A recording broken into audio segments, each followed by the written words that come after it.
ওমানের কোরিয়াত শহরে এক ভয়াবহ বিস্ফোরণে একটি বাণিজ্যিক স্থাপনার দেয়াল উঠে গেছে। এতে অন্তত 6 জন দগ্ধ হয়েছেন। গত বৃহস্পতিবার একটি বাণিজ্যিক ভবনের ভেতরে গ্যাস লিকেজ থেকে এই বিস্ফোরণের ঘটনা ঘটে।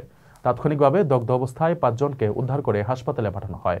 পরবর্তীতে দীর্ঘ সময় ধ্বংসস্তূপের নিচে চাপা পড়ে থাকা অপর একজনকে মুমূর্ষু অবস্থায় উদ্ধার করা হয়েছে। সংবাদ মাধ্যমের হাতে আসা ছবিতে দেখা গেছে বিস্ফোরণে ক্ষতিগ্রস্ত বিল্ডিং ও তার পাশের স্থাপনার দেয়াল ভেঙে পড়েছে। ভবনের সিলিংয়ের বিভিন্ন স্থানে ফাটল দেখা গেছে এবং ভবনের কক্ষগুলোর দেয়াল ধসে পড়েছে। ধারণা করা হচ্ছে আগে থেকেই কোনোভাবে গ্যাস লিকেজ হয়ে তা আবদ্ধ রুমে ছড়িয়েছিল। এক পর্যায়ে আগুনের স্পর্শ পেতেই বিস্ফোরণের এই ঘটনা ঘটেছে।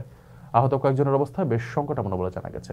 এদিকে অল্প সময়ের ব্যবধানে বেশ কয়েকটি অগ্নিকাণ্ডের ঘটনার পর ওমানে অগ্নিকাণ্ডের ঝুঁকির বিষয়টি ফের আলোচনা এসেছে।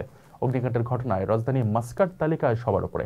ওমানের জাতীয় পরিসংখ্যান ও তথ্য বিভাগের মতে মাস্কাটেই অগ্নিকাণ্ডের ঘটনা ঘটে পুরো দেশের প্রায় 35%। Civil defence and ambulance authority বলছে ঘর বাড়িতে ধোঁয়া এবং গ্যাস লিকেজ ডিটেক্টর স্থাপন করা জরুরি, নতুবা এ ধরনের ঘটনা ঘটতেই থাকবে। সংস্থাটির মতে সচেতনতা না হলে এমন দুর্ঘটনা রোধ করা অসম্ভব নয়। এছাড়া কোথাও আগুন লাগলে দ্রুত জরুরি সেবায় কল করার পরামর্শ দেওয়া হয়েছে।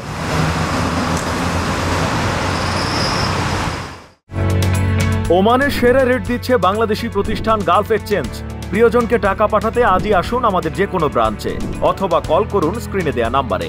গালফ এক্সচেঞ্জ, বাংলাদেশিদের প্রিয় এক্সচেঞ্জ।